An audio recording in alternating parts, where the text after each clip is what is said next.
ابھی اتنی مہنگائی ہے نا، روٹی کھانا ایک گھر میں ایک مزدور بندے کے لیے دن 3 مرتبہ 2 مرتبہ کھانا کھانا مشکل ہوا ہے۔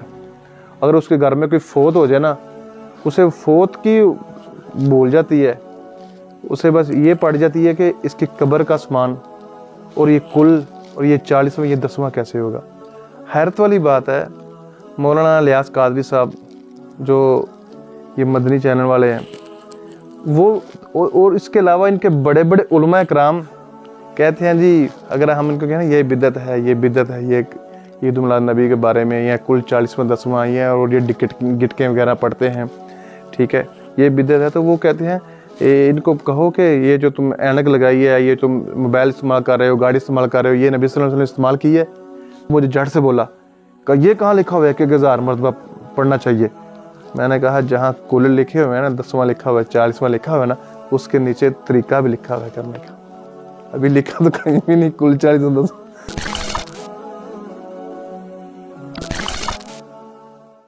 السلام علیکم خواتین و حضرات، پروگرام پیغام خاص کے ساتھ میں محمد سمیع انصاری آپ کو خوش آمدید کہتا ہوں، اور میرے ساتھ موجود ہیں محمد طیب مجاہد صاحب۔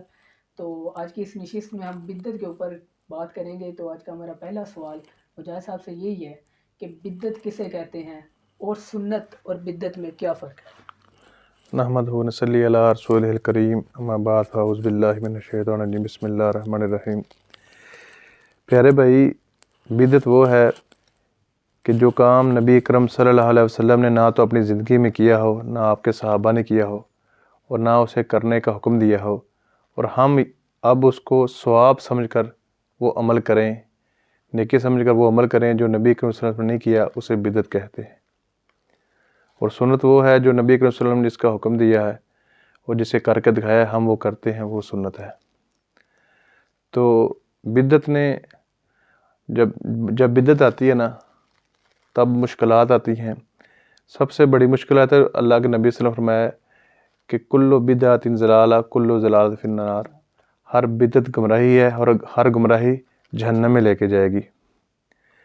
ایک واقعہ میں آپ کو سناتا ہوں، اللہ تعالیٰ کمی پیشی معاف کرے۔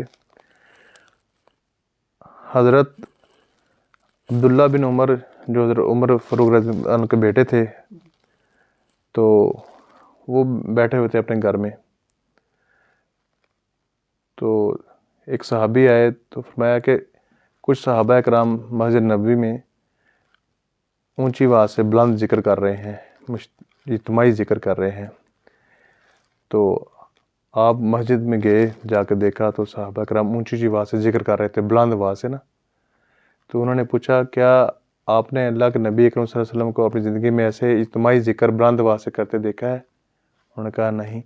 آپ نے فرمایا ابھی تو نبی اکرم صلی اللہ علیہ وسلم کے برتن بھی موجود ہیں، استعمال شدہ برتن موجود ہیں، اور آپ نے بدعات شروع کر لی ہیں، ٹھیک ہے۔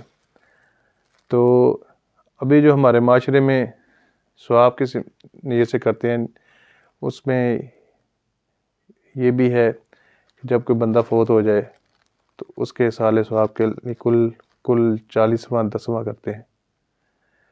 تو نبی اکرم صلی اللہ علیہ وسلم کے زمانے میں آپ کے صحابہ دنیا سے گئے، شہید ہوئے، آپ کے بیٹے دنیا سے گئے، تو آپ صلی اللہ علیہ وسلم کی زندگی کا ہر لمحہ لکھا ہوا ہے۔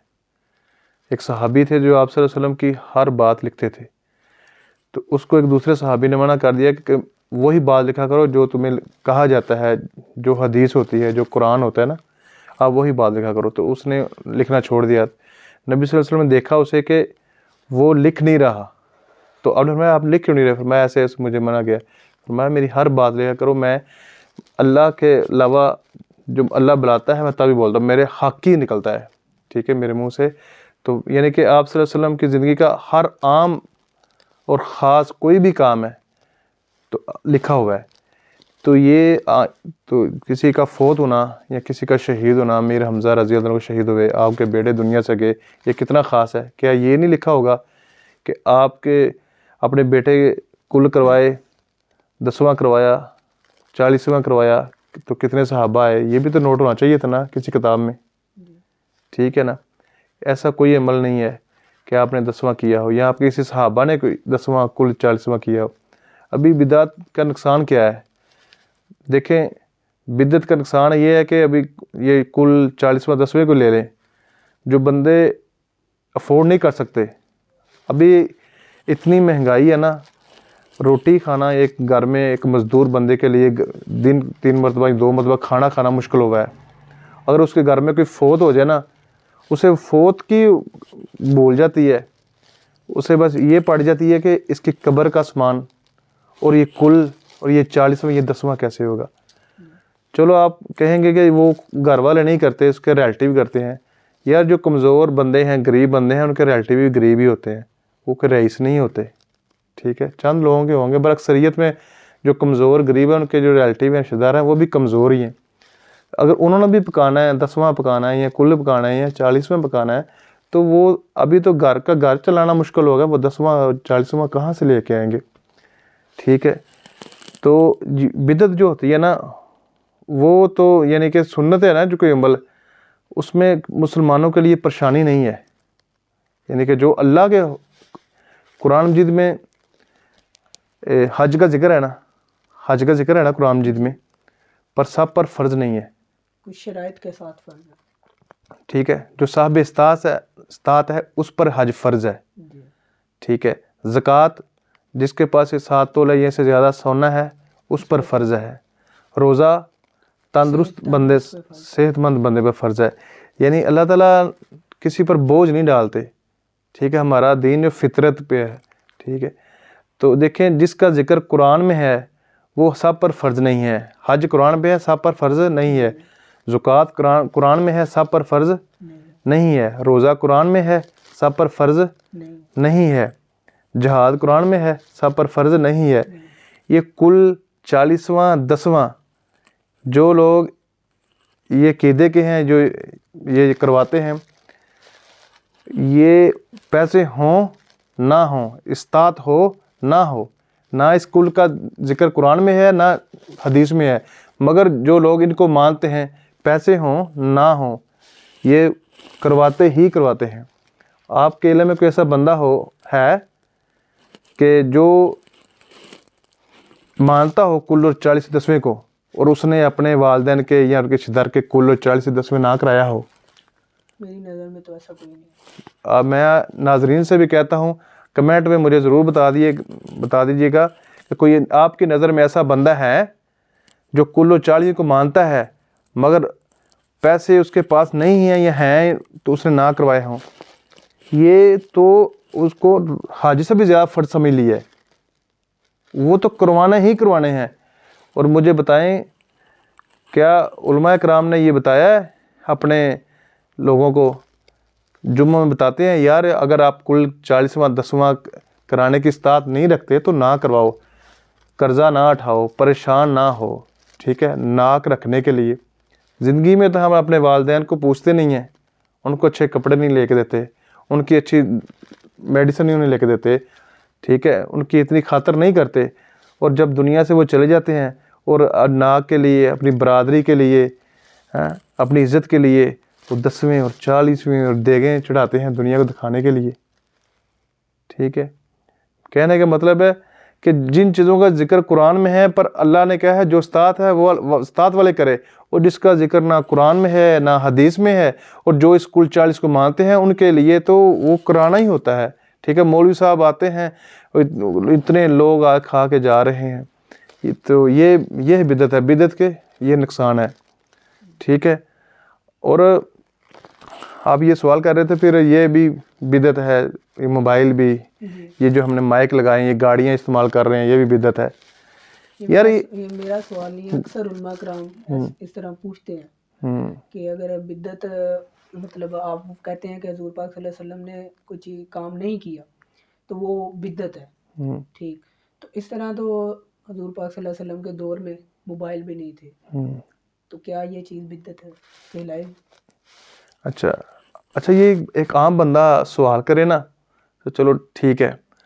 حیرت والی بات ہے، مولانا الیاس قادری صاحب جو یہ مدنی چینل والے ہیں، وہ اور اس کے علاوہ ان کے بڑے بڑے علماء کرام کہتے ہیں جی اگر ہم ان کو کہیں یہ بدعت ہے، یہ بدعت ہے، یہ عید میلاد نبی کے بارے میں یا کل 40واں 10واں یہ اور یہ گٹکیں وغیرہ پڑھتے ہیں، ٹھیک ہے، یہ بدعت ہے. تو وہ کہتے ہیں ان کو کہو کہ یہ جو تم اینک لگائی ہے, یہ تم موبائل استعمال کر رہے ہو, گاڑی استعمال کر رہے ہو, یہ نبی صلی اللہ علیہ وسلم نے استعمال کی ہے.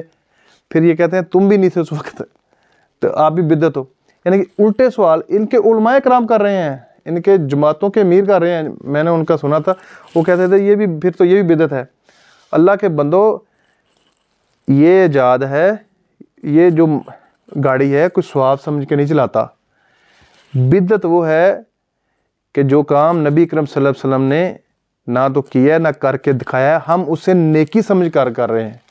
ٹھیک ہے, تو یہ اللہ تعالیٰ نے قرآن میں سورۃ حدید ہے, تو سورۃ حدید کا میں اللہ تعالیٰ نے کہا میں نے تمہارے لوہا پیدا کیا تاکہ تم اسے استعمال کرو, اسے مدد حاصل کرو لوہے کو. ٹھیک ہے, تو یہ ایک بدعت نہیں ہے.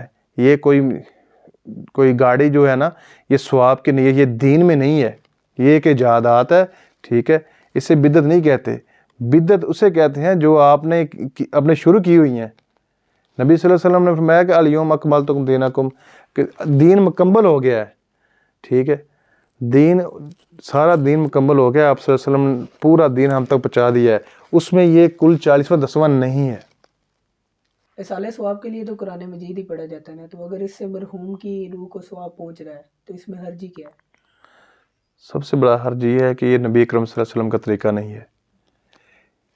ایک چیز ہے جو یعنی کہ نبی اکرم صلی اللہ علیہ وسلم کی زندگی سے نہیں ملتی. ٹھیک ہے, آپ صلی اللہ علیہ وسلم کی زندگی سے نہیں مل رہی. اگر وہ ہمارے علماء کرام یا ہمارے فقراء جو ہیں, جو محدثین ہیں, تو انہوں نے بتا دیا ہے کہ ایسے کر لو, وہ تو ٹھیک ہے, بندہ وہ کر لے. ٹھیک ہے, ایک چیز نبی صلی اللہ علیہ وسلم سے مل رہی ہے یار. نبی صلی اللہ علیہ وسلم کی زندگی میں دنیا سے ان کے صحابہ کرام دنیا سے گئے ہیں. آپ صلی اللہ علیہ وسلم نے 3 دن کا وہ سوگر کیا ہے. ٹھیک ہے, تو آپ صلی اللہ علیہ وسلم نے کیسے کیا ہے وہ مل رہا ہے. پھر ہم اپنا نیا طریقہ کیوں نکالیں؟ سب سے بڑا حرج یہی ہے کہ یہ نبی اکرم صلی اللہ علیہ وسلم کا طریقہ نہیں ہے. ایسے ہی ہم ایک جگہ بیٹھے ہوئے تھے, تو ایک بھائی ہیں, وہ ہمارے دوست ہی ہیں, تو وہ کل 40 10ویں والے ہی ہیں. تو بھی ماشاءاللہ بڑی دنیا جو ہے نا, یہ بات کو سمجھ لگ پڑی یار یہ ایک رسم ہے. آپ نے دیکھا ہوگا اخباروں میں لکھا ہوتا ہے رسم کل, اور میری بات یاد رکھیں, کبھی سنت کو رسم نہیں کہا جاتا, یہ رسم کل ہے. اور یہ ہم نے ہندوؤں سے لی ہوئی ہیں. یہ کل 40 10واں وہ کرواتے تھے, ہم ان کے ساتھ کٹے رہے ہیں, تو یہ ہمیں وہاں سے ملے ہیں. تو ابھی ہمیں الحمدللہ علماء حق نے بتایا ہے کہ یہ چیزیں اچھی نہیں ہیں, یہ بدعت ہے. ہمارے نبی اکرم صلی اللہ علیہ وسلم یا ہمارے صحابہ کرام انہوں نے یہ عمل نہیں کیا, انہوں نے ایسے زندگی گزاری ہے, ایسے ان کے جو وفات ہوئی ہے, ایسے ان کی خوشیاں ہوئی ہیں. ہمارا ایک ہی مطالبہ یار, جس طرح نبی اکرم صلی اللہ علیہ وسلم نے خوشیاں منائی ہیں اس طرح خوشیاں منائیں. ٹھیک ہے, جس طرح آپ صلی اللہ علیہ وسلم کے صحابہ کرام یا ان کے جو تھے رشتہ دار دنیا سے گئے تھے, آپ نے کیا کہ ویسے کام کریں. میں آپ کو بتا رہا تھا کہ ایسے نا ہماری ایک جگہ پر گفتگو ہو گئی, تو اسی موضوع پر کل 40واں 10ویں کے موضوع پر نا گفتگو ہو گئی. تو کافی ایک کارخانہ تھا, وہاں بیٹھے ہوئے تھے, تو کافی لڑکے تھے وہاں دیوبند کے بھی مکتبہ فکر کے تھے, میں بھی تھا, تو اہل سنت وال جماعت کے بھائی بھی تھے, تو ایک اور آدمی تھا. تو وہ آپس میں گفتگو کر رہے تھے کہ جی وہ جو دیوبندی تھے وہ کہتے تھے یہ کل 40واں بدعت ہے, یہ نہیں ہے, اسلام میں ہے, جائز نہیں ہے. وہ ان کے اصالہ ثواب کے دلائل وغیرہ دے رہے تھے, یہ جائز ہے. تو میں بھی آ گیا ادھر, تو میں نے کہا جی یہ کل 40واں 10واں بالکل جائز ہے, تو مگر یہ جو طریقہ ہے نا اس طرح نہیں کرتے.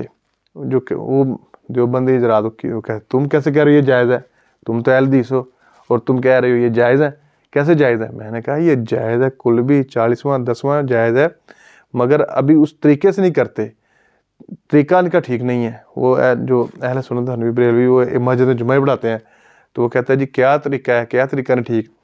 میں نے کہا جی 1000 مرتبہ قل هو اللہ پڑھنی چاہیے جب ختم پڑھ رہا ہو سارے ثواب کے لیے, اونچی آواز سے, بلند آواز سے عالم پڑھے جو وہاں جاتا ہے. 1000 مرتبہ قل اعوذ برب الفلق, قل اعوذ برب الناس, یعنی کہ چارے کل 1000 مرتبہ اس عالم کو جو وہاں جاتا ہے پڑھنے. تو درود شریف 1000 مرتبہ ابھی پڑھنا چاہیے. تو ابھی تو عالم صاحب آتے ہیں, تھوڑا سا پڑھتے ہیں, کھانے کرتے ہیں, وہ مجھے جھٹ سے بولا کہ یہ کہاں لکھا ہوا ہے کہ 1000 مرتبہ پڑھنا چاہیے. میں نے کہا جہاں کل لکھے ہوئے ہیں نا 10واں لکھا ہوا ہے 40واں لکھا ہوا ہے نا اس کے نیچے طریقہ بھی لکھا ہوا ہے کرنے کا. ابھی لکھا تو کہیں بھی نہیں کل 40 تو وہ بھی نا تھوڑا سا کچا پڑ گیا, اس کو سمجھ آ گئی یار واقعی. تو کہنے کا مطلب ہے کہ بدعت نے نا جب بدعت آتی ہے وہ سنت کی جگہ لیتی ہے. ٹھیک ہے جی, تو یہ تھا آج کا پیغام خاص. تو آج کی ایک اہم بات کہ اس گناہوں سے بھری دلدلی دنیا میں انسان کتنا ہی گناہ گار کیوں نہ ہو, لیکن دل کی گہرائی سے توبہ کا ایک آنسو بھی نکال دے تو کوئی شک نہیں کہ میرا پروردگار اسے بھی معاف فرما دیتا ہے. تو یہ تھا آج کا پیغام خاص, اور اسی طرح کی ایک اور نشست میں اگلی ملاقات ہوگی. تب تک کے لیے اللہ نے گواہ.